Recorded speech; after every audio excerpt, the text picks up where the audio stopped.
Greetings to all from COSWA.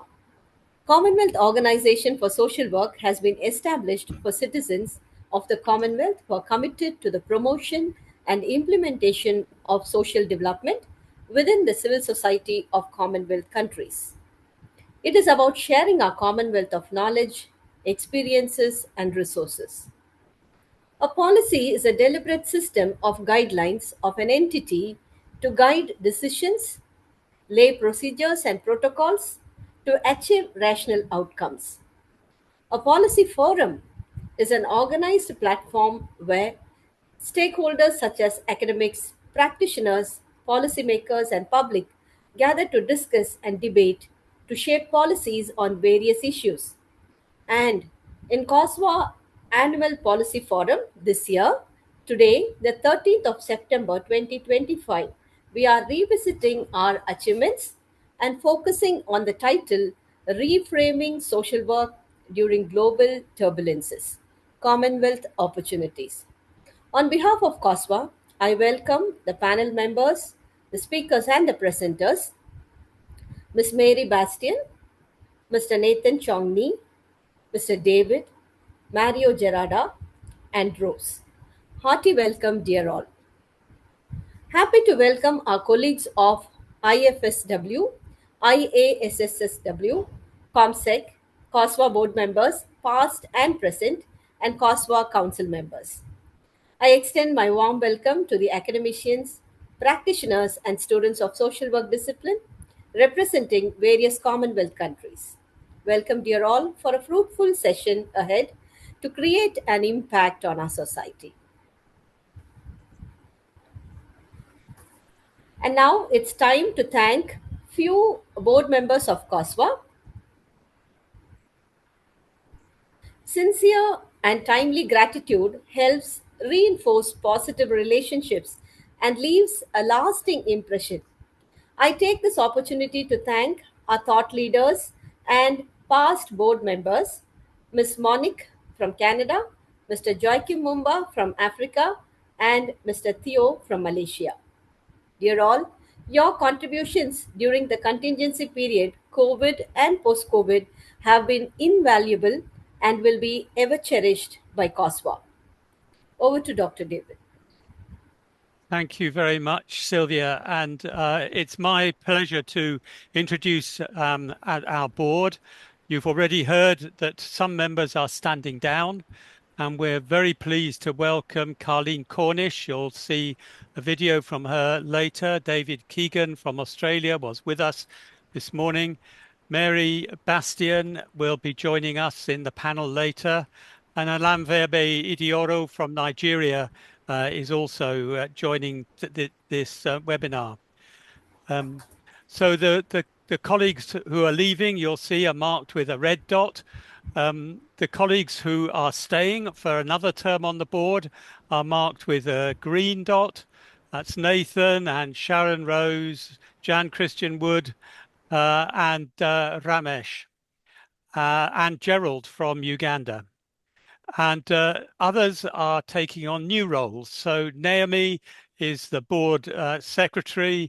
I am becoming the general secretary and not a member of the board, but supporting the board. Godfred Boahan is our honorary treasurer and is proposed to be co-opted onto the board. And Charles Mbugua from Kenya is responsible for the World Conference this year, next year rather, in Nairobi, and so he will be joining us. So these are our board, a diverse group from all over the Commonwealth. We welcome our new members. We thank those who are leaving and those who are moving into new roles. So I think now Ramesh is going to talk to us about the new governance arrangements, just to explain how things have changed. Thank you, Dr. David.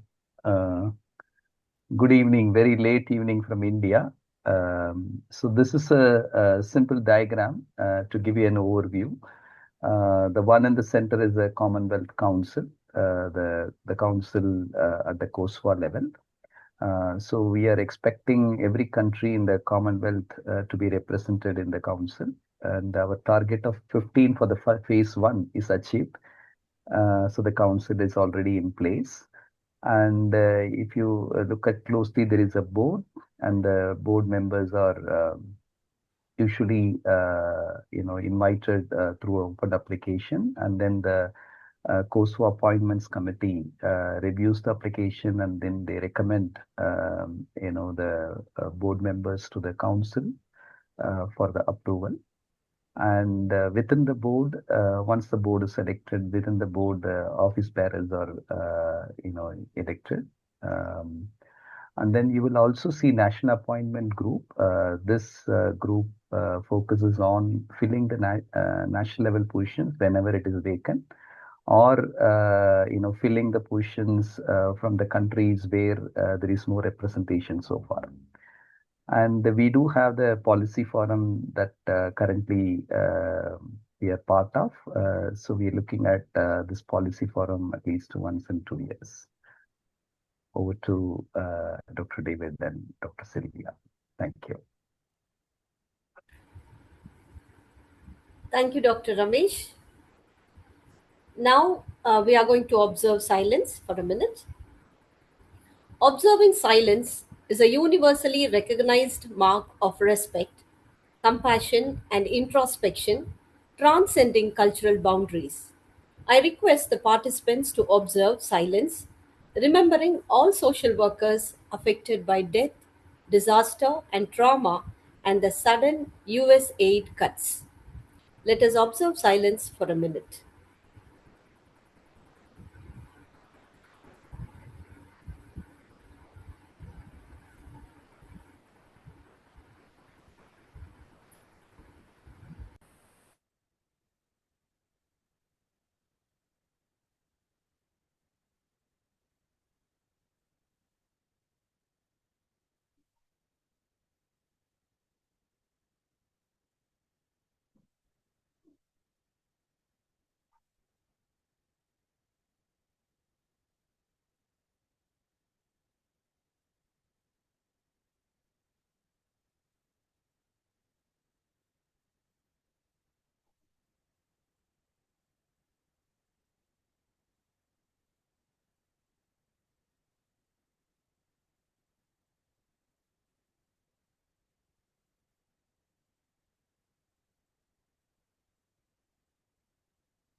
Thank you, everyone. Next, we have the agenda. We'll let you know the items for in today's agenda. Uh,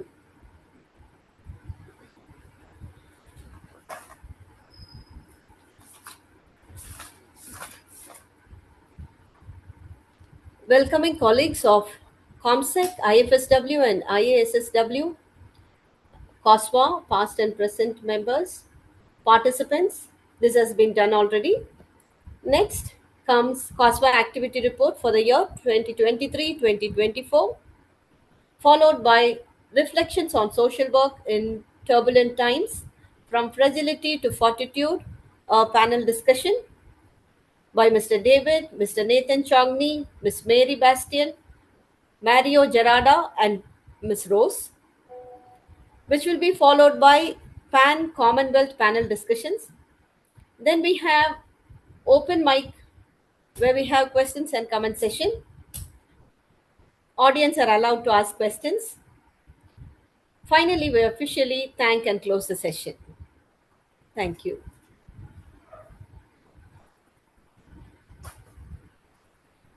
Sorry to interrupt.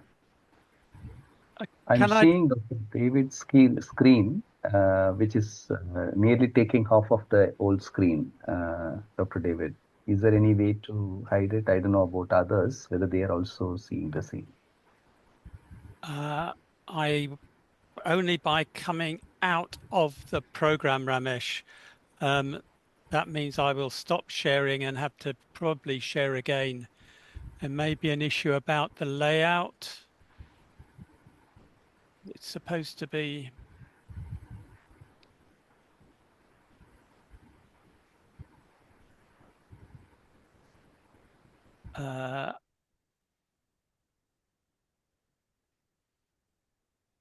Sorry, I'm just coming out of the program. I'm not sure how to correct that, but it may be we need to go on. But also, you have your own controls. People have their own controls for the side for what they see. I think at the moment that's the best I can do, but I can try to go back into sharing and hope that it might be a bit different. Let me just see. I don't It's think fine. We'll go ahead.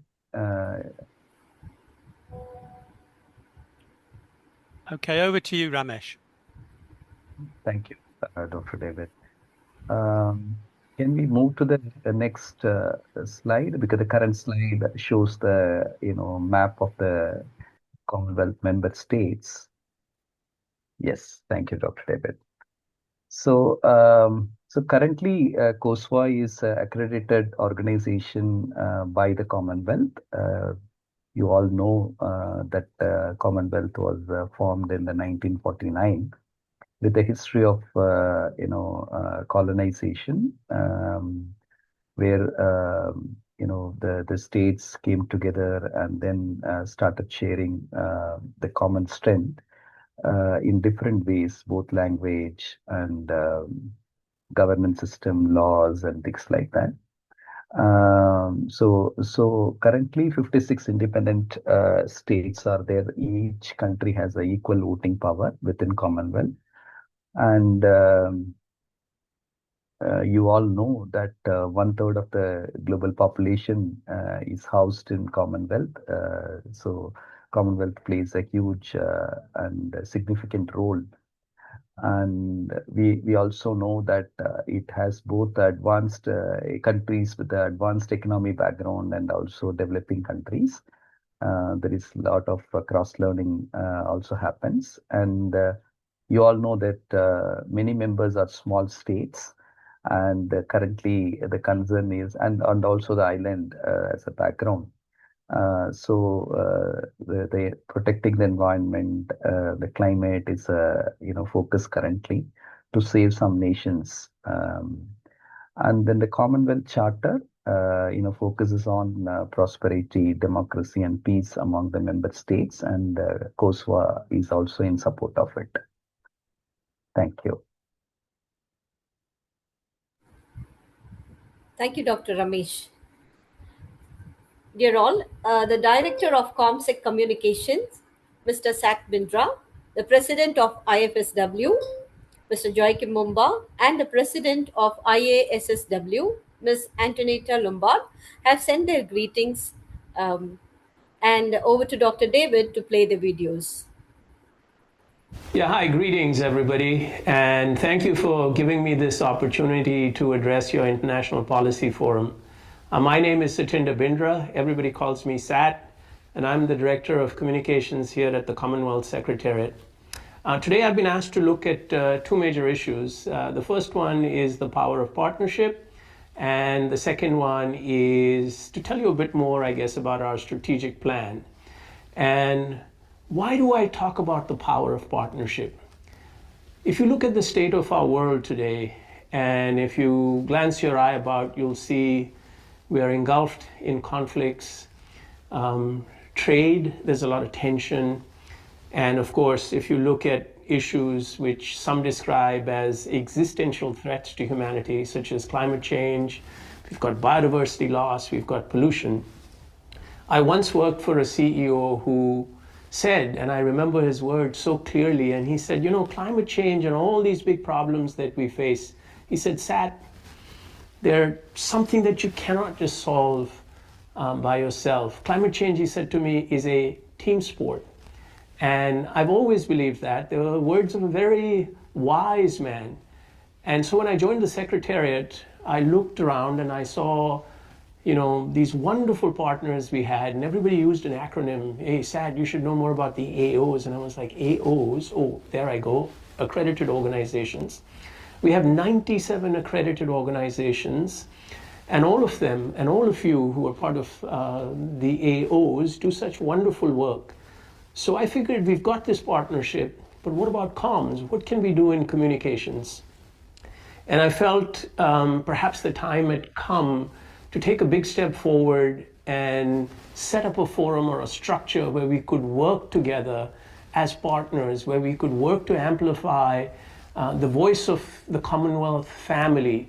And the Commonwealth family is very attached to our charter and values. So all of us, we believe in the same thing, but we were speaking in different voices. So the CCG came together, and I thought we would be lucky to get 7, 8, maybe 9, 10 organizations that would participate. Guess what? We have 30 that are participating through the CCG. We've done a lot of good work. We act as force multipliers for each other's messages. We do blogs, we do events together, we've done ministerials. That said, and with all that under our belt, I still want us to be humble because I believe the jury's still out. And we've stopped using the word family. We've gravitated towards using another word. We call it, quote, ecosystem. And when you set up an ecosystem, it must work for the benefit of everybody. So if the Secretariat is just getting the benefit, that's not what we want. We want everybody to play this game and everybody to score the goals and go home with gold medals, to put it mildly. So we're looking forward to some big opportunities in the days ahead. Commonwealth Day, as you know, is a celebration of our values, of our beliefs, and we'll be setting up a logo, we'll have slogans, and we'll share that collateral. And if we work together, our motto is in the CCG, everybody wins. We have a governance structure which encourages participation. So we have, of course, my good friend, David Jones, who's our treasurer, and we have participation from other AOs as well. So all good on that front, but fingers crossed, and we'll continue, as I repeatedly remind my team, we'll continue to stay humble, we'll continue to put shoulder to that wheel. Second thing I want to talk about today is our strategic plan. The Secretariat invests in a strategic plan once every 5 years. This plan will run from 2025 to 2030. And if you were to look at what we want at the end of the day, we say we want to build a more resilient Commonwealth. And we'll do it by working across 3 pillars, and then we have some intercutting pillars as well. So democratic resilience, we want rule of law, we want healthy elections, we want strong institutions in countries. Economics is very important. Every country wants to gain through trade, through better economic relationships. Trade in the Commonwealth or between the Commonwealth countries is currently about $850 billion. We want to grow that by 2030 to about $2 trillion. So there's another pillar, and that's climate change, oceans, natural resources, and energy transition. I don't have to say more about climate change. I've said my piece, but decarbonization is very important. Telling countries or giving them the capacity to use their natural resources wisely, investing in trading them. So all this adds value. And at the end of the day, we want a stronger Commonwealth for the 2.7 billion people that live there. And undercutting all of this, or cross-cutting this, is of course health and education, which you all believe in so strongly. So the Commonwealth will continue to support and continue to work with powerful partners and AOs who are doing this work. And we'll, of course, continue to communicate around health and education issues too. Another cross-cutting area is gender and youth. We have 1.6 billion youth across the Commonwealth.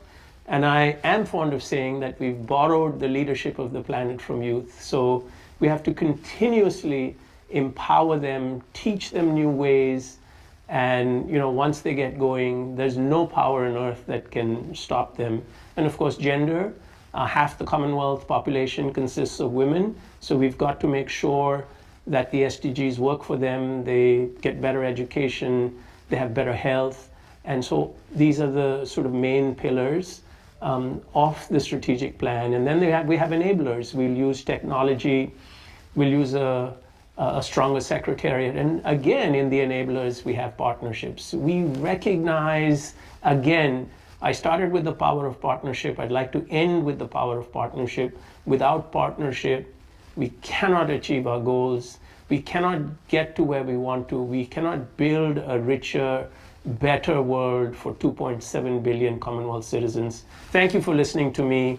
And I just want to say how delighted I am that you gave me this opportunity. Take care, everybody, and have a great meeting.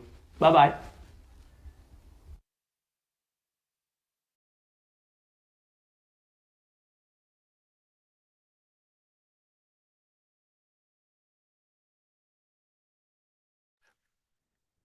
Thanks to Sat, who COSW works very closely with, and it's good to have his messages and to hear the importance of education and health. We've had to fight quite hard to keep those words in the strategic plan, but it's good to know that we have been successful.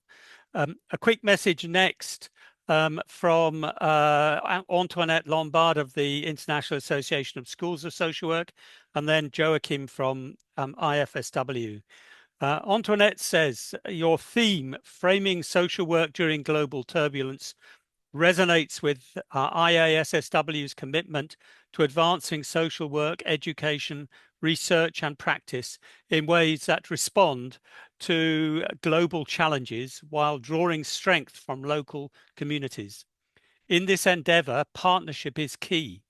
By joining forces, COSW and IASSW can amplify the voice of social work globally, advocate for justice and sustainability, and turn turbulence into an opportunity for solidarity and hope. We're going to talk more about that later. If we embark on this path together, our combined efforts can ensure that social work makes an even stronger contribution to justice, peace, and sustainable futures across the Commonwealth and the world. So best wishes for a fruitful 4th annual COSW Policy Forum from Antoinette Lombard. I'm seeing on the screen two colleagues from Nigeria, Chinwe and Alam Verbe, so welcome to you both. And now we're going to hear from another colleague from Africa. That's Joachim, who's just retiring from our board, but he's still the president for Africa. So let's share, and hoping that you still hear the sound. Ramesh can give me some thumbs up if you can.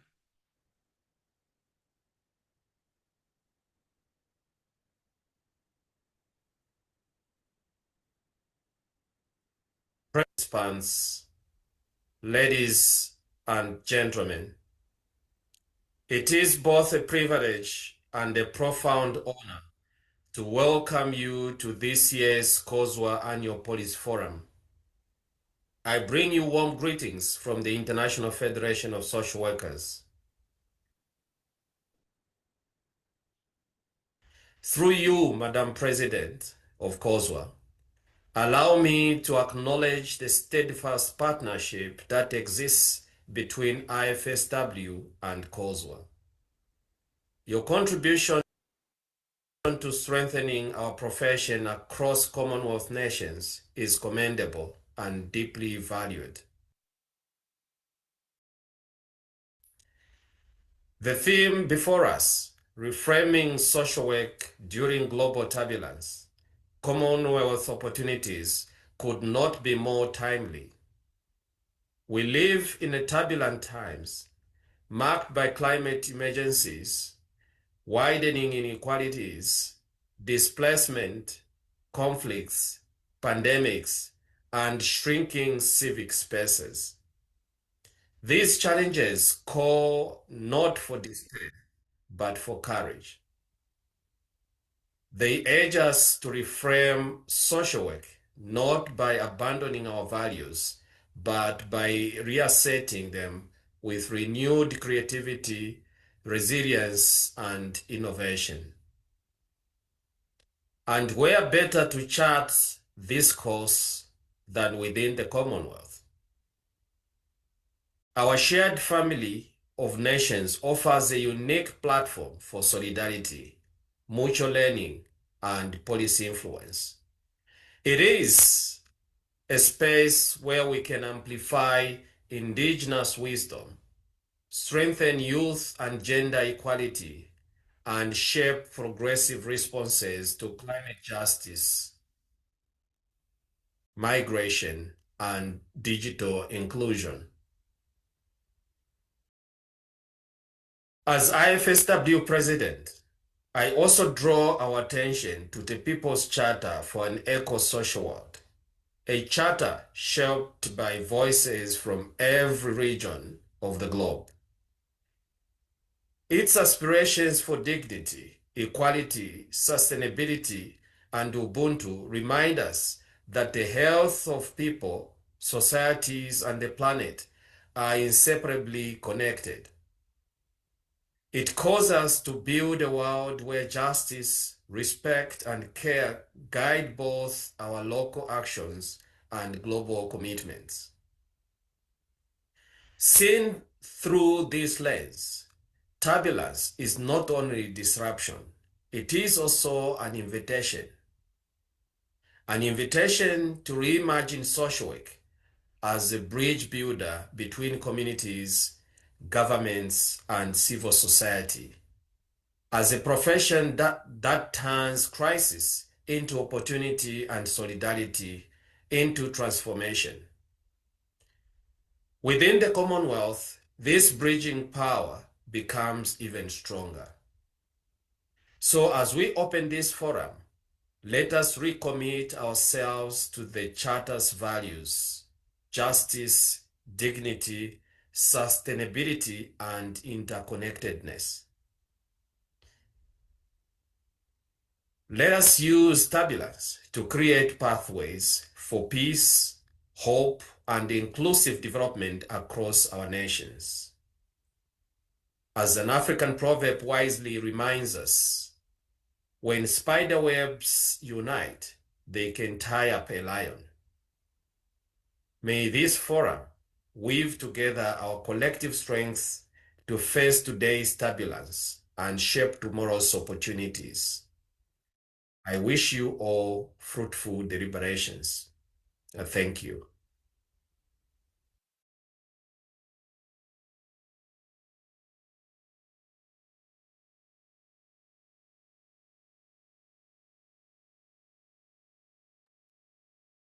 Over to Sylvia. Thank you, Dr. David.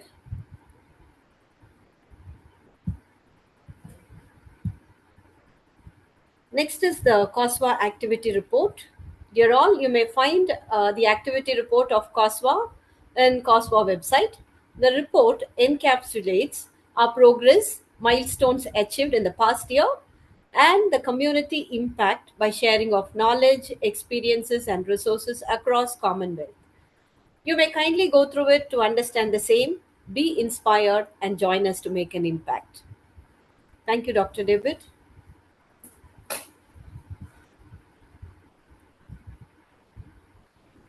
Right. Good morning, everyone. I'm Colleen. I just wanted to give a very brief update on what we've done thus far.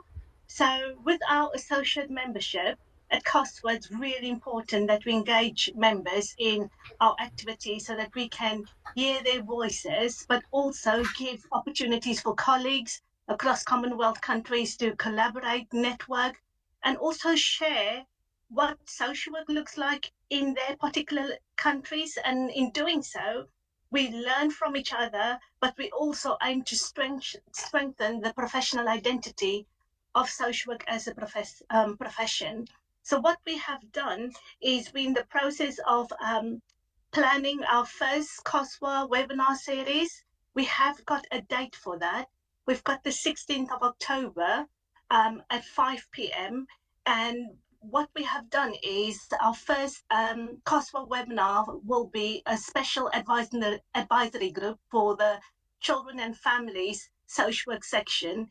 And we're still firming up the agenda. We're still just trying to get another speaker or two. And once we have these details, then we'll disseminate that information and hopefully you'll be able to join us. It is also just to mention that we're hoping that for the children and families special advisory groups, we're hoping to have termly involvement. So we'll have a webinar, as I said, in October. We'll aim for February, and then we'll aim for April, May too, so that we will just keep the momentum going. But we also are hoping that more people will join us in, in this webinar series. So there's opportunity for people to come alongside us. Please email me if you would like to be part of any planning activities or have speaking opportunities. But this is a great opportunity for all of us to work together, to maybe collaborate through research, and consider ways how we can expand our social work education curriculum too, so that we better equip, the incoming social workers, and that, we're able to enhance communication and unify across all the Commonwealth nations. This is for the children and families group, but David and I and Naomi, we have had conversations about doing similar webinar activities with the aging population, so social work and adults. There'll be other groups emerging too that is aligned with the interest of our associate members. So please just watch the space, but please know that there's opportunity for you to come alongside us and send your ideas through to me and David and the rest of the board. We will consider how we move forward, but literally I'm just grateful that we have this space to work together. Thank you. That's all from me. Thank you very much to Carleen, who was that was a video of her presentation from this morning. And now just to say, the best way of getting in contact with us is to become an associate member. You could see the link there. You go to our website. On the homepage, you'll see a link to associate membership. If you fill in the short form that is there on the screen, that will automatically send a message to Carleen, and she can then follow up and be in contact with you. But my job is just quickly to build on what Sat was telling you about some of our connections. Because we are an accredited organisation to the Commonwealth, we have various rights, including engagement with heads of government and attendance at ministerial meetings. And Nathan, who you'll hear soon, was in Samoa with Malachi, who you will hear from as well, and others at the heads of government meeting.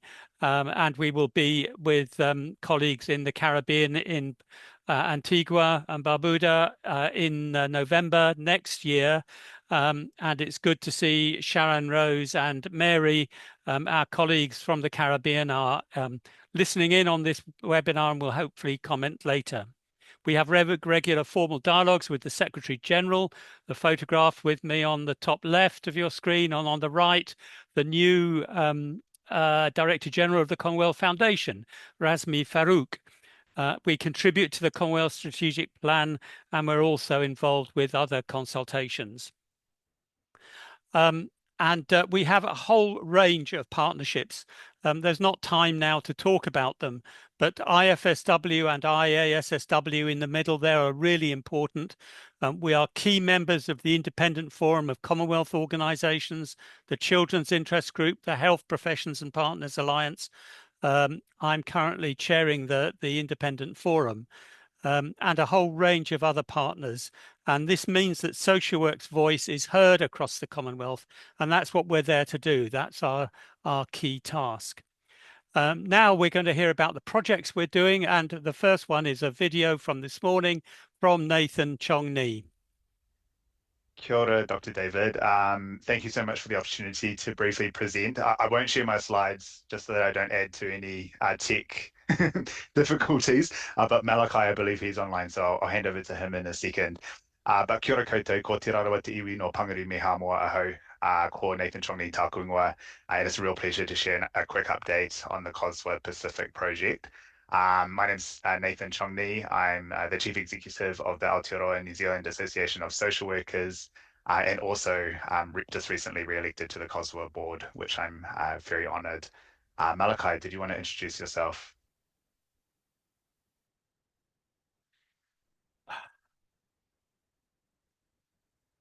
Apologies, I'm trying to... been disturbing the session in between. Over to Mr. Malak. Sorry, okay. Yeah, so I'm basically maybe I have to reintroduce myself. I'm the president of the Association of Fiji Social Work, and we're still developing our association here in Fiji. And yeah, I'd like to thank the partnership and the collaboration with the Commonwealth Organization for Social Work. They're with the Aotearoa New Zealand Association of Social Work towards the upcoming symposium that we will be having next week on in the next on Thursday and on Friday. So for that symposium is basically it's a gathering for all our social work practitioners in Fiji, and we have speakers that are coming from Hawaii, New Zealand, and Australia to be part of the symposium for the 2 days. And we also have the Minister for Women who's going to be there, and we have a lot of our non-government partners, ministries that are also going to be part of the Talanoa Symposium in the 2 days. The title of the Talanoa Symposium is Talanoa Moana, Uniting Pacific Social Work Voices in the Pacific. Thank you. Good. Thanks, Malachi. And I'm one of the lucky people to be flying over, so I'll be leaving tomorrow and joining Malachi in Fiji, just to briefly lay a foundation with what this symposium hopes to achieve. So this project is the beginning steps towards our aspiration for a strengthened network of Pacific social workers to explore how we can enable growth, learning, and greater solidarity between our social work associations and practitioners, so that when we're in spaces like Asia Pacific spaces or global spaces, that we are organized, connected, and enabled to be at the table to activate and to stand up and speak out. At the moment, IFSW, the Association of Fiji Social Workers, is the only Pacific Island member of IFSW Asia Pacific. We do need greater equitable representation in our region, so we see this as a pathway towards that. I really appreciate COSWA's willingness to bring Pacific voices into this space for us to represent in Samoa last year, and we look forward to providing further updates in the future. Back to you, Dr. David. Thank you.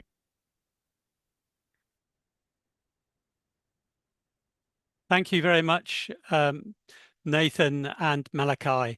And just to comment briefly on some of our other projects, a key project is our Commonwealth Charter for Young Carers.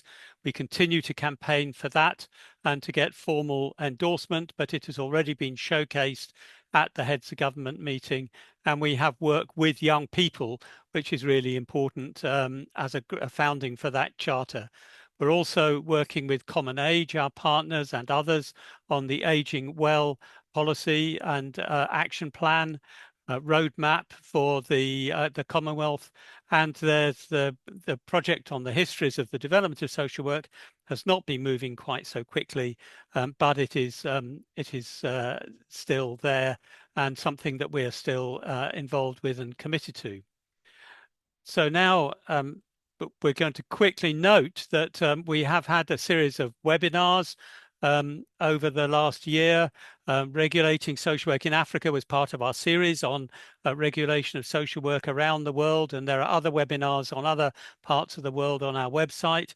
The Commonwealth Civil Society Policy Forum brings together the health-related professions and develops a report which is submitted to the Commonwealth Health Ministers meeting. I was there in Geneva in May. So there is an opportunity for us to feed into all of that.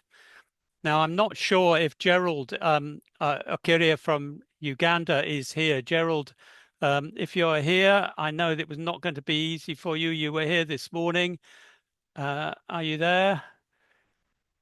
I don't hear Gerald coming in, so I'll just say something very briefly about our website, which is, we hope, kept up to date. We've got to change all the names of the people all the changes on our board and council. but there is a report. There is all sorts of information on our website. So go and look there and you can see associate membership. And we publish 2 or 3 times a year a newsletter. The latest one came out last week, and that is also available on our website. So I think that is the final part of the update on the report. And Sylvia, I think it's back to you, and then we're moving on to our panel discussion. Sylvia.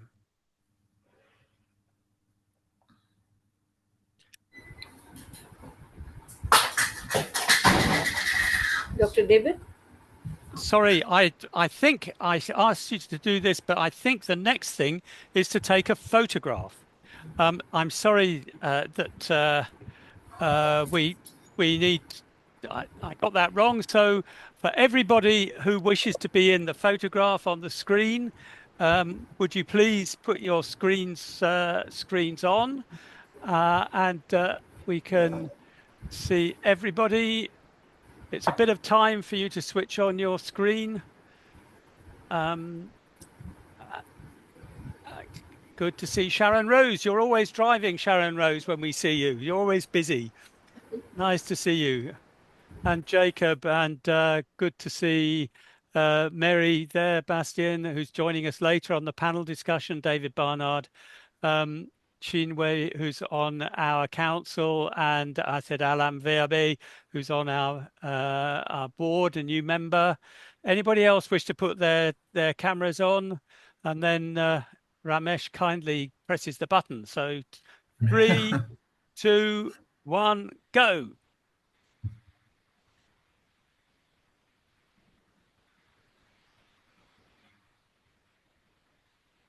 Have we got enough, Ramesh? Yes, Dr. David. Thank you. Thank you. You'll see that we have different conventions about what we call each other. My colleagues in India always like to use our formal titles. In the UK, we don't do that quite so often. But anyway, it's always interesting. So thank you. So now I go back to share, and I wish I could share it better. Ramesh was asking me to share so that you could see things a little better, but I'm not quite sure how to do that. So let's hope things continue.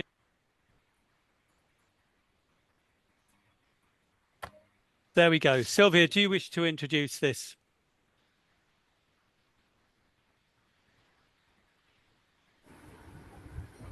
Or shall I carry on? Dr. David, yes. Dear all, we have the presentation to be made by the panel members. Dr. David would be the chair for the session, the General Secretary, COSW.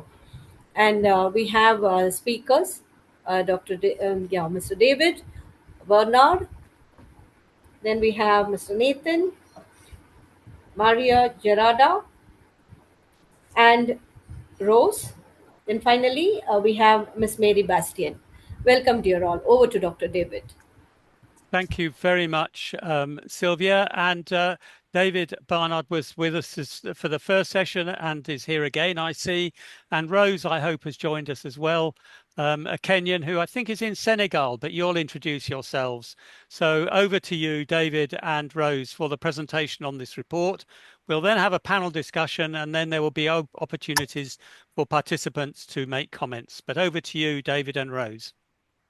Thank you, David. And firstly, on behalf of Rose, she extends her apologies. She had a family issue that requires attention. So unfortunately, you are stuck with me for a second term. So on a lighter note, before we get to the serious business, I don't know if there are any New Zealand participants or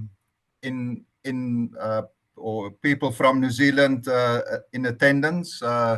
Commiserations if you are from New Zealand. South Africa inflicted the biggest ever loss in a rugby test match earlier today, our time. So I know I will sleep very well tonight after losing last week, but I feel the pain for all New Zealanders if there are any in the score. So back on a serious note. So again, I'm sure there are some of you that have heard my presentation this morning, so please bear with me. Hopefully I will add something different here and there. But for those that were not present this morning, hopefully you'll find the presentation helpful and insightful. So the background to the report, of which you see the title on the screen, is a survey that EPIC Africa and African NGOs conducted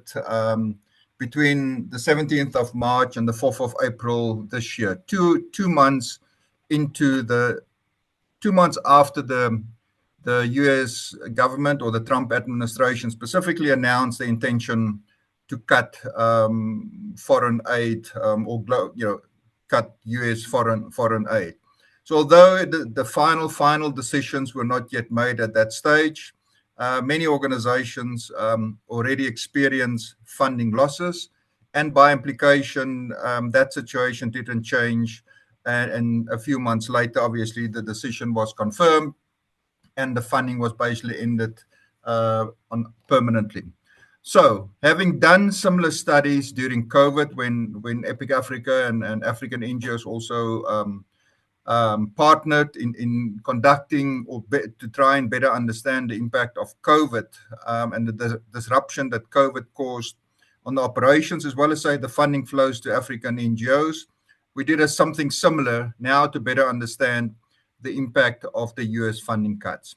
So, and why this is significant is that obviously a significant number of African NGOs are recipients, and therefore, by implication, were dependent on US government support, be it that they received the money directly or be it that they received it via intermediaries. Ultimately, the source of the funding was the US government.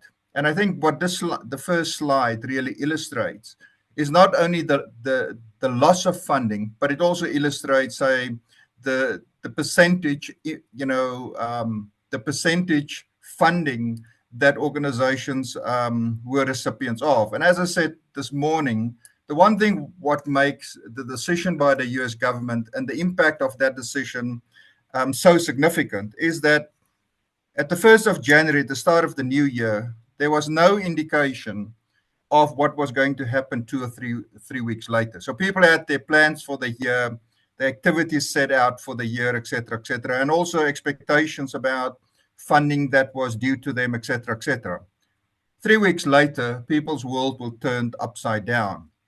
And it started with the loss in funding, the funding cuts. And as you will see as we move to, the next slide, the real implications of that funding, one, on the operations of organizations, and ultimately on the communities that depend on and the communities that are served by various African NGOs. So I think the first significant statistic from our research was that 64.6% of CSOs said that the communities they serve are severely impacted. And this obviously speaks to service delivery and other forms of support that with US government funding, these CSOs provide to the communities in question. So that's in terms of externally facing. But what are the implications of the funding cuts for organizations themselves in terms of their survival and how they see the future? And I think that first stat, about 64% basically of recipients indicated that their well-being is at stake, and the organizations potentially might not even survive the fallout of the funding cuts. And more specifically, obviously, the implications for their specific goals and the activities and their plans for the year.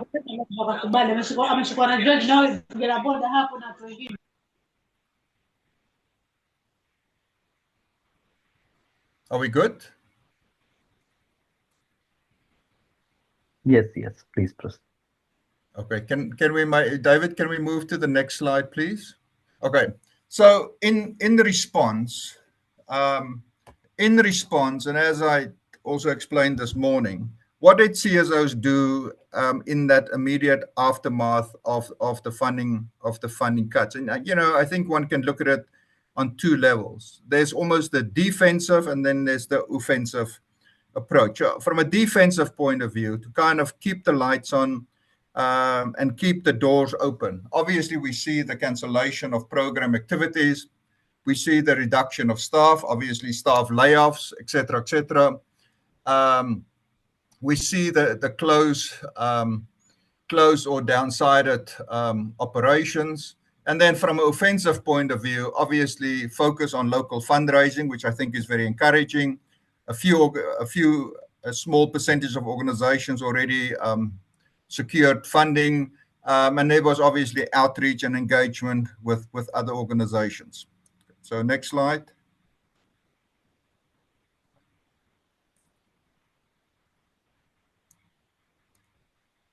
Okay, so what does this mean in terms of, say, the road ahead? So I think it is one thing to understand it in terms of, say, the immediate context, which really, is reflected in the stats that I've already shared. But what does it mean for as organizations reflect on the future? And I think this, what we need to understand here is very much on the left and the right, and I'll come back to say the stat in the middle of the slide. So on the left, the lack of confidence in organizations' ability to sustain the operations over the next 12 months. Who knows? That situation may change for the better. I think that's the hope. But at the time of the survey, that's obviously how organizations were experiencing the fallout and how they projected that in terms of the future. And I think on the other side, which obviously, is at the core or the elephant in the room issue, the high percentage of organizations that felt little or no confidence in the ability to attract alternative funding. And why the stat on the right is significant is beyond, say, the US government's funding cuts, many other bilateral funders have now also indicated their decision or their thinking around or their intention rather to either cut or reduce their foreign aid, already have cut their foreign aid. And this morning in some of the comments we heard about the shift to, say, military spending, national interest, et cetera, which at the end of the day means less funding for global development work and therefore by implication also less funding flowing to African NGOs. Why the stat in the middle is significant is very simple, but also very significant. So our study or the survey was to understand the significance of the impact. And obviously it's a fairly devastating and a fairly problematic picture that emerged from the survey work. But in writing the report, obviously we had a very specific intention.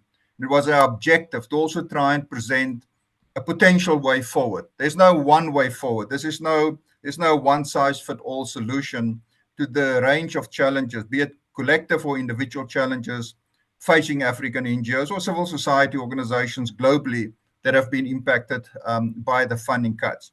And we also obviously acknowledge that the question of finding alternatives or an alternative way forward, that process isn't starting now. Even before COVID, issues around localization, shift to power, the whole push for decolonization of foreign aid, et cetera, those processes are already underway.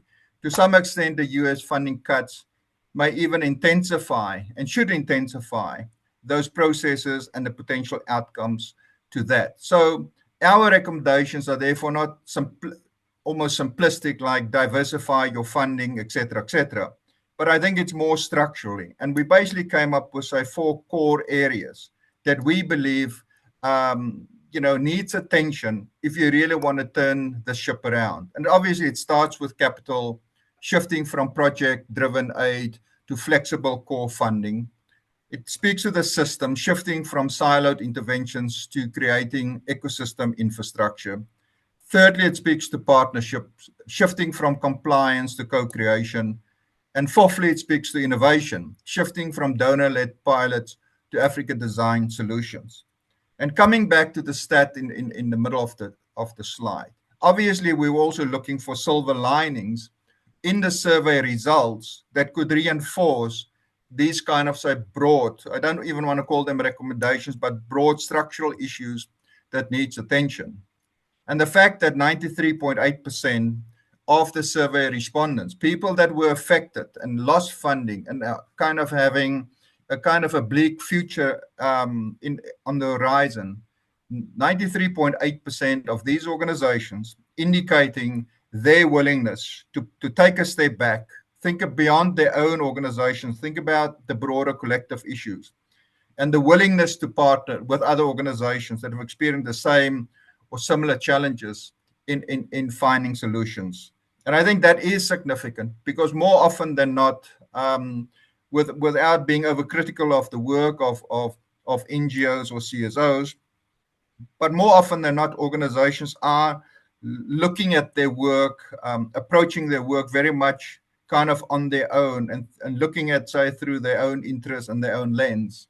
And the fact that organizations, and maybe this is the wake-up call, and maybe a positive, almost a positive wake-up call out of the ashes of the US government funding cuts, this willingness and the acknowledgement that we need to partner, we need to work together, and collectively we need to find solutions. So I'll stop there. I'm more than happy to answer any questions or provide any further insights. But once again, also just thank you for the opportunity to share our findings and share our report with participants. Thank you. Thank you very much, David, for that succinct summary of a detailed report. There are links to the report on our website. And we're now going to invite some comments.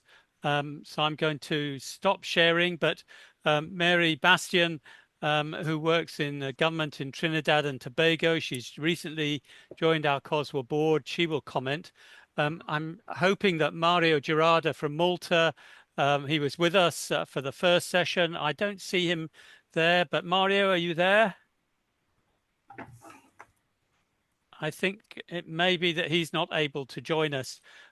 So Mary's going to carry the burden of the first comments, and then I'd hoped that Oluwatomi Adeleke from Nigeria would join us, but I know we have two colleagues, I've already mentioned them, from Nigeria who may well wish to comment from an African perspective, and then we will open further to other colleagues.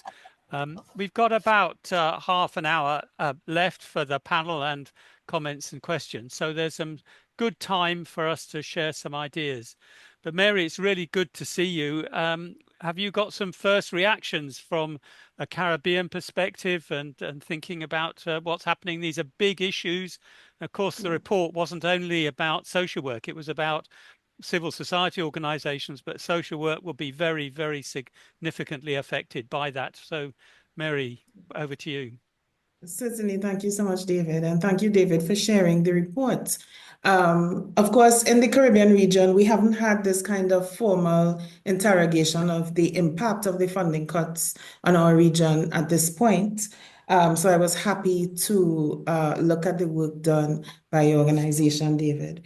What stood out for me, first of all, is that, like David started saying, even before the funding cuts, economists through our University of the West Indies have been looking at how vulnerable the Caribbean region had been, particularly Haiti, because most of their funding around HIV/AIDS support work for persons infected and affected would have been coming from US-funded support. And so there was already conversations, even pre-COVID, around what would happen if these types of funding would have been cut. So when we had the stop work order, yes, it significantly impacted the region on many levels. Our CSOs, our NGOs are very dependent upon funding. They were very dependent upon USAID funding, either directly or USAID funding being funneled through organizations such as IOM, International Organization of Migration, or through UNHCR. Because in Trinidad and Tobago particularly, we have a large and increasing number of migrants who are coming to us from Venezuela. And with that, certain risk factors, including human trafficking. And so a number of integration services had been supported by IOM and the state was partnering with IOM. So not only NGOs impacted, but also a lot of development work being funded through the state would have been receiving funding through partnerships with these international organizations. So it would have hit us hard and hit our social development work significantly. Also, what we noticed is that, as David would have shared, it came unexpectedly. And so there were a number of programs that were already on the ground. So not only support for migration integration work, but we also had a number of youth development programs. You would appreciate that the Caribbean too, we have challenges around drug use, and there were a number of programs that was looking at anti-trafficking suppression and suppressing gang violence. And those were on the ground in high-risk environments. All of those programs were immediately shut down because the NGOs who were running those programs had to shut their doors because there was absolutely no funding. And so social workers who would have been leading the charge, we had country directors running those programs, but there were also social workers facilitating the programs and doing community organizing work. They would have also immediately lost their jobs. So the service, the beneficiaries of the service, they are reeling from having their funding cuts, but our social workers in many instances too had their lives disrupted because they are now without jobs. And recruitment is not taking place across the NGO sector. There's suppression there because they are all depending on funds that way. We're also seeing in the wider Caribbean region an impact around NGOs who are supporting climate resilience work. Because, post Hurricane Beryl, which would have been maybe the most recent large-scale hurricane, some work would have been funded through US aid, over $2 million being dedicated to recovery work in St. Lucia and Jamaica at least. And now the governments of those small island developing states have to take up the funding because the US aid funding is no longer available.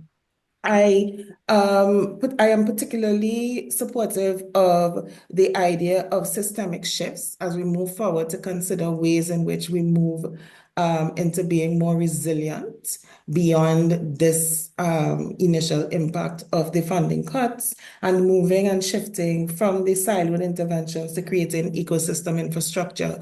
For us, we do have an opportunity via CARICOM. I don't know how many persons are familiar with the Caribbean community, also known as CARICOM, but that creates a platform for regional unity, which we currently leverage for development work, for economic integration and cooperation. And we're looking at ways in which we can probably leverage those lessons being learned and those opportunities towards the creation of a platform of consolidated finances that can benefit member states, because you would appreciate that different member states have different economic viability and are able to bounce back in different ways. And if CARICOM can develop some kind of consolidation of funds and leverage that moving forward, that can be a way in which we can develop a different kind of systemic response. That is what... And what I've observed as well is that people are very reluctant a lot of the time to talk about this, because countries don't want to upset the United States because they hope the money will come back. So they don't want to be critical. NGOs don't want to be critical of their governments because they hope the governments will be a partner. So a lot of what has been described is happening behind the closed doors in secret, even suicides and really serious issues affecting families. And of course, many social workers are actually supporting families back home, particularly in Africa. It's a major source of poverty support. And now they've lost their jobs and they've lost everything. So there are many layers of this, and we're nowhere near finding solutions, but the consequences will be for a generation. I see that Mario has joined us. Mario, if we're a bit tight for time now, but if you want to make a comment, are you there? Would you like to come in again? Thank you. Good to see you. Same here. Am I late for the meeting? Probably. we've had the presentations, but you heard it all this morning. So, okay. some quick reflections. I confused the time. Sorry, apologies to everyone.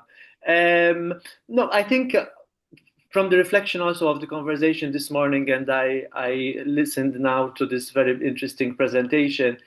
I think the reflection is just how do we rebuild trust across sectors? Be it I heard IOM being mentioned. I have done work with the Commonwealth Foundation. If we want to bring this into the Commonwealth with Commonwealth institutions, I think how do we rebuild trust is the big question, and how do we rebuild partnerships that are real, that we know that these partnerships are solid, that I can run a project for 5 years, not a project that lasts 6 months, if you know what I mean.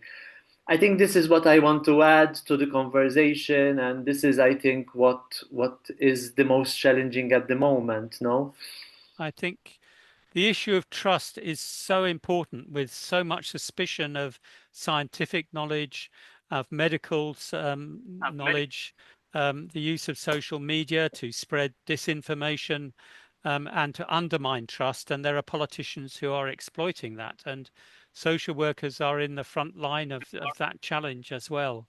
I'm just wondering whether we could bring in some colleagues. I see Alain Verbe has got his hand up. So over to you, Professor. You've just recently joined our board, and it may be Chinwe, and I know Sharon Rose was driving in Barbados, but over to you first, Alain Verbe. Thank you, Dr. David. I think what social workers can do in this respect is to link those NGOs with some global companies, including those from the United States of America, who are working in the country, so that they fulfill their corporate social responsibility by taking over the funding of these NGOs. I hope we have a lot to do, and we can approach the matter in this way to lessen the burden of the withdrawal of funding. Thank you very much. Thank you. An important point about the interests of business. Business usually prefers stability rather than chaos. And social chaos follows a lack of support for minorities and people who are feeling excluded. So there is a potential for them to become involved, but the environment is not particularly helpful at the moment, but that's a conversation that we could have. I don't know, Chinwe, if you wish to come in on this conversation. Yeah, thank you, David. Good evening, everyone from Nigeria. My own opinion is that the NGOs and social workers, really, we should find African solutions to some of these problems and that work for us and that are not really that capitalist intention, or so that they can handle most of these cases rather than depending on foreign aids. Because I know that Ubuntu has been helpful using our Ubuntu philosophy. It can be helpful to some of these issues. That's my own opinion on this issue. Thank you. Yes, thank you, Chinwe. And it would be nice, as David was saying, if there were simple solutions that we could find. And this is a big challenge. It's a challenge not only to our ingenuity, and we can rise to the challenge, but it's also a challenge to social stability and relationships. I know in large parts of Europe, we're seeing a rise of nationalist and some people say even fascist groups. Big demonstration in the UK this weekend. who are basically saying Britain is for white people and they want to reclaim the country and throw other people out, but also pursuing other sorts of policies. And we're seeing this tension alongside the growing conflicts and people talking about war and needing to pay armaments. Money is being switched from aid to armaments. And this is creating a lot of fear and a lot of anxiety all around the world, which creates tension and then drives people into looking for simple solutions to complex problems. And it's a challenge for social workers. I particularly feel for those who are in the front line of this across the global south. It's a real challenge, but also there are funding cuts in the global north as well. It's a different context, but there are discussions about changing priorities, and these tensions are there. We're seeing in many countries. So we can, Sharon Rose has got her hand up, and we've got time to involve others as well. If you want to make a quick comment or ask a question. Sharon Rose, over to you in Barbados. Thank you, Dr. David, and everyone else who's there. I'll make it relatively quick, which is to support the collaborative effort. I think as what is taking place here in Barbados as well is greater collaboration as it relates to things being changed and cuts as it relates to the funding. Also, too, I want to recognize that our association is part of our national committee that looks at the NGOs and third sector organizations. We have an organization here, a national committee that pulls all of those voices together. So at this moment, we actually talk about the environment, observe what's happening in the environment, and we are also key in making responses. So that's it for me over here in Barbados and the collaborative effort of the social work in partnership with everybody else makes a difference. Thank you, Sharon Rose. And you highlight the important role of social work associations. And I'd like to pay tribute to the leaders of social work associations. It's a very, very difficult time. And in many countries, to speak up is personally dangerous or risky, or it's uncertain. And we've seen the Commonwealth lawyers and the Commonwealth Human Rights Initiative and the Commonwealth journalists have published a report this week on the incredible number of journalists who have been injured and indeed murdered, and the very low number, less than 6% of those murders have been resolved and somebody has been caught for the murders. So most of the people are still free. And it's a difficult time to have the courage to speak up. But we have to be ready to do that as leaders. And certainly in COSW, one of the things we can do, as I was doing last week in the Commonwealth headquarters, is to speak to a number of high commissioners, those are the ambassadors of Commonwealth countries, and the Commonwealth Secretariat, and tell them about the realities of what's happening on the ground. It's easy to be very distant from the realities of people's lives in villages, in towns, and the real issues that social workers are facing. And having information from you that helps us with that advocacy is really useful. Is there anybody else who would like to make a comment or ask a question? I'll go around the panel again, so if colleagues can be ready on the panel. Perhaps Mario, I'll come to you next, and again, and invite you as a former civil society governor in the Commonwealth Foundation, working right across the world. Perspectives on building partnerships and those issues that you were touching on. Would you like to develop that a little bit? Very gladly. I for a number of years I served in various roles at the Commonwealth Foundation, not as an employee of the Commonwealth Foundation, but in advisory roles. I think one of the important issues to keep in mind is how to engage with such institutions, right? In a way that has an impact. One of the difficulties from the institutional side is that usually when you're talking to different groups or different groups are approaching you, different groups come with specific issues, being, you know, the elderly or the child or persons with various abilities.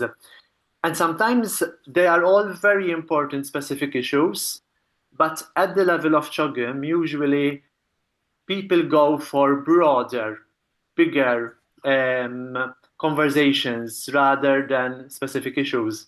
Mario, you said CHOGM. We should say that's the Commonwealth Heads of Government meeting, which happens every 2 years. Exactly. And the next one is going to be in the Caribbean, probably around November. And COSW will be there speaking up, doing what you're talking about. So, exactly. And the Commonwealth Foundation prepares what is called the People's Forum, which is a meeting for civil society organizations that takes place a week before CHOGM takes place. And I think the Commonwealth of Social Work and all the accredited organizations and civil society must use the space a lot more. One of the big questions is always, what are these conferences useful for? Is it just a talking shop, right? Does anything come out of it that is tangible, that is meaningful?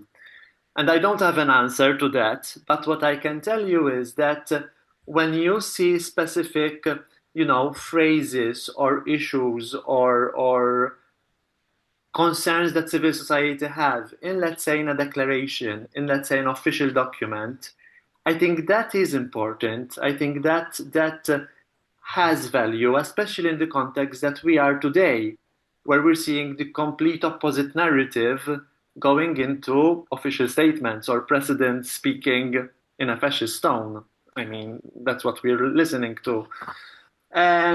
So I would definitely encourage all of you to engage actively, but also do it strategically. Like, see what are the priorities of the issues that are going to be discussed, and then align with those, but then taking it to specific, let's say, if I have an interest in people with a disability, but the main issue is climate change, then align with that. Speak about climate change and how climate change impacts persons with various abilities, or the child, or the elderly. And this is the strategy that from my years in doing work with the Commonwealth Foundation, sometimes I found lacking from the different groups. Because usually, we're very passionate about what we fight for. I'm like that as well. But then we miss a little bit on the strategy. That's what I would encourage the Commonwealth of Social Work or any other accredited organization that is represented here to kind of prepare for next year, because there's a moment next year that you should use well.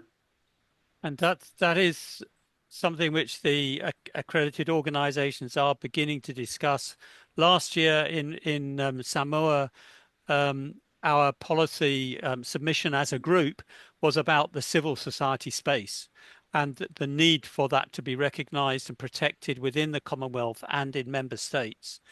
In the strategic review, it was a bit shocking to us. It was not a surprise, but a bit shocking that in the first presentations, we did not hear health or education mentioned at all. And we collectively took action on that. We wrote to every High Commissioner, Ambassador, who's on the board of the Secretariat. That's all 56 of them. And we said, you cannot have trade and human rights and climate, the three pillars, without having education and health involved.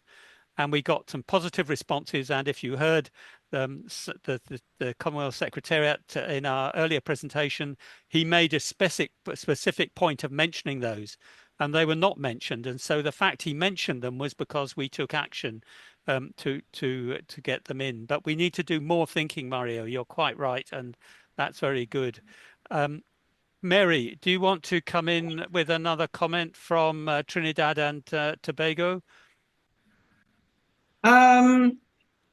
Certainly, in terms of the partnerships that are required for the NGOs to be able to continue to do the good work that they need to do, because while the funding cuts have happened on one end, we are also experiencing, recession circumstances on the government end. So the government many times would not be in the position to pick up the spending requirements. And so a partnership and consortium type kind of integration would be beneficial. And we see some of that happening.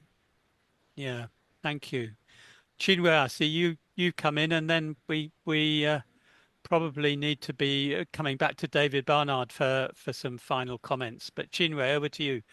Okay, thank you, David. I also want to suggest that social workers and NGOs can partner with philanthropists. They should identify philanthropists who can assist them and then work with them, get some funds from them. That's my suggestion. Indeed. Thank you. That is very important. And of course, the big challenge when money is short is, do you take money from anybody? Do you have to have any ethical principles or values, or what do they want you to do in return for giving you the money? And that is really very difficult. David Barnard, coming back to you and this really important report. I know Oluwatomi Adeleke from Nigeria is keen to talk with you about having a longer webinar with IFSW Africa and putting more of a focus on this later in the year.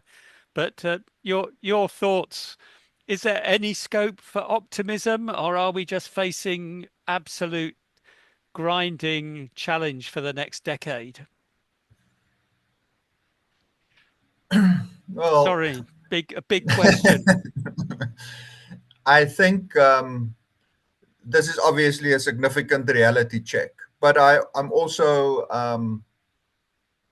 I am optimistic. If I listen, many of the conversations that Rose and I've had with different entities in terms of obviously sharing the results, listening to people's views, their own experiences of how they've been impacted.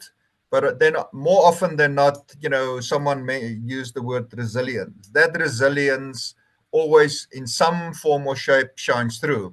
We've seen it, during COVID or post-COVID, although there's a significant difference in the impact of COVID to US government funding cuts. The cuts are permanent, whereas with COVID, it was more a disruption, be it that the disruption was also significant, but funding returned.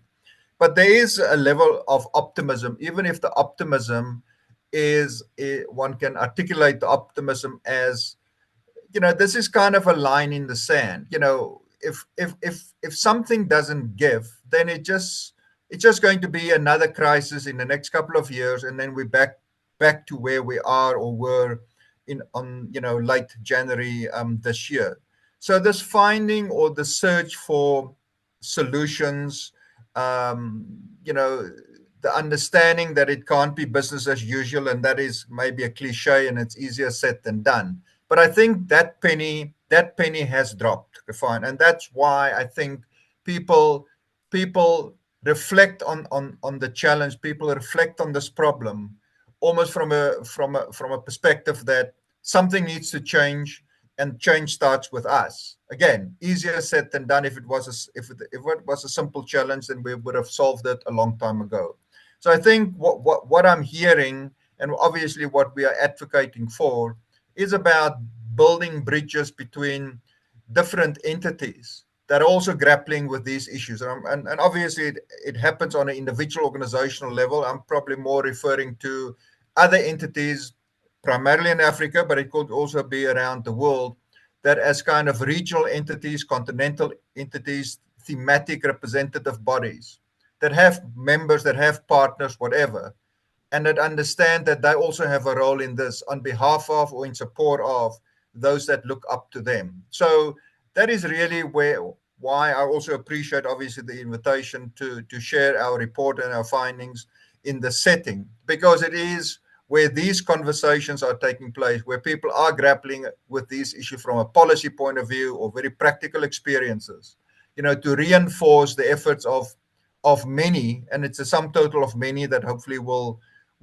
turn the ship around and start finding practical solutions. But I think as important, the biggest structural challenges around funding, resourcing, governance, ownership, power, control, and everything else you want to put in the hat. And that for me, the energy that I see people spending on this and happy to take a step back to that stat about the willingness to partner and to cooperate. I think that's not only a silver lining. Without that, maybe, that gives me hope. And hopefully one can build on this and hopefully put in place in time to come things, issue structures, et cetera, to prevent the fallout, what we've seen over the last couple of months. Thank you, David. And it's important that we are discussing this. We are thinking about it, but giving up doesn't feel like an option because we give the space to others. And we must continue to speak about our values and also continue to reflect the realities of what we see in our work. And that is really crucial and very, very important. And COSWA has a place in that, but working with many of you around the world. And I've already recognized the challenges for leaders in that context. Well, we're coming towards the end now of the session. So Ramesh is going to say something about the next steps for COSWA, and then Sylvia is going to finish the webinar.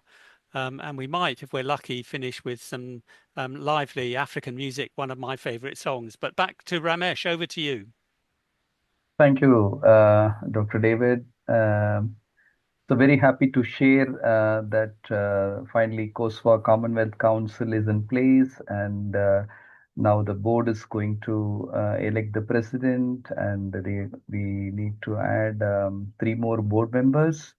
And the associate members, both individual and organization level, that recruitment is also ongoing. We welcome all of you to apply and also encourage others to apply. And our communication platforms are dynamic, both website, newsletters, and social media. Please join us.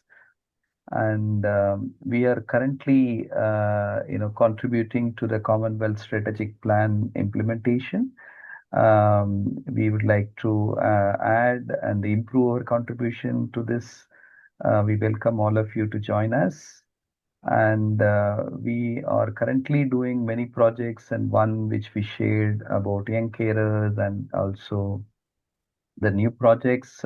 We look forward to all of your support. And we look forward to planning the policy forum for 2026 also. And yes, the websites and all this are, very important. Please share your feedback and also join hands with us. And so our reports are online. The 2025 will be shared next year, but other reports are already available online. Please, find time to read all this. Thank you.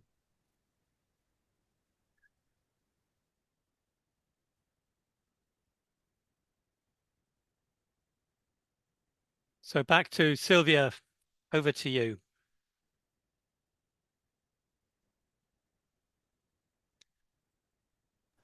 Yes, Dr. David. So it is time to officially close the session.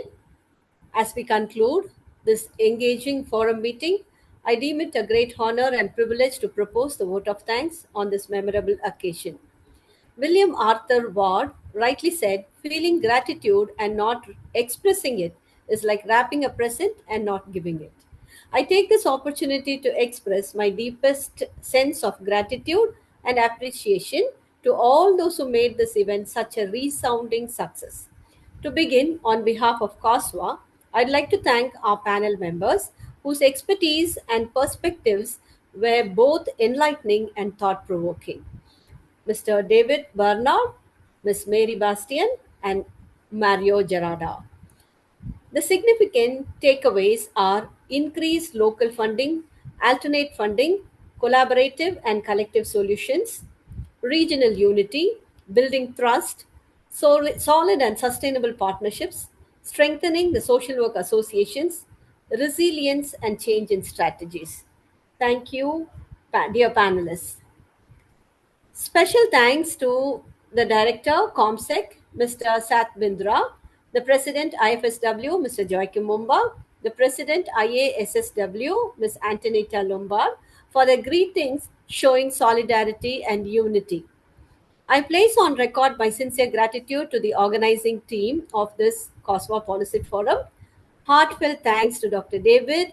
Dr. David, your commitment made this policy forum a successful one. Thank you. Thanks to Mr. Nathan and Mr. Malakai for the brief and interesting presentation on resilient Commonwealth communities. And thanks to Dr. Carlin for the orientation on the associate membership of COSWA.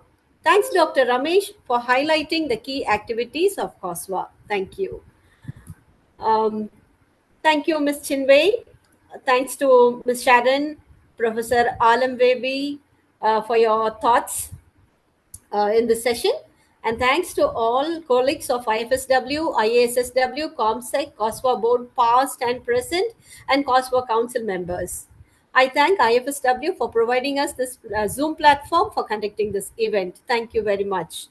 We are grateful to all participants, students, academicians, and practitioners. Your online presence made this event magnificent. Thank you. In closing, thank you all once again for your contribution and engagement. Partnership is key. That is the learning for today, and stay connected. Thank you, one and all. And Sylvia, we have to thank you for all you've given as president on top of all your many demands and responsibilities in your college, Madras Christian College. It's been a long time we've been working with you. You're handing on a lively, active organization which has been successful under your presidency. I hope that I will get my visa to be able to visit and thank you in person later this year. But I think we finished by thanking you for chairing this and for all you've given to social work across the Commonwealth. Thank you, Dr. David. Thanks for everyone's support, especially the board members. And Dr. David, you had been a pillar of support in all the activities throughout these years. Thank you, everyone. Thank you. Happy weekend.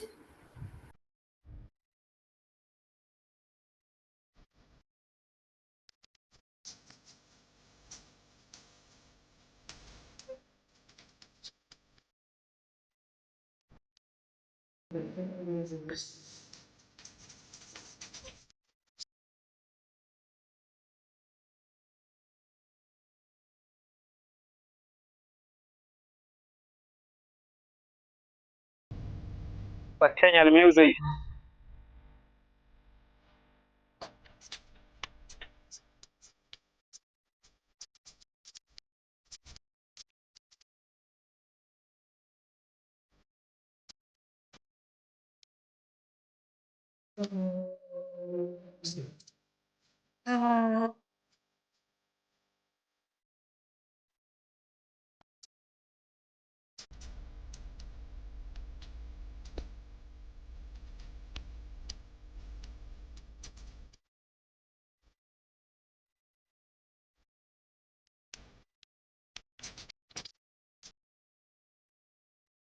Goodbye, everybody.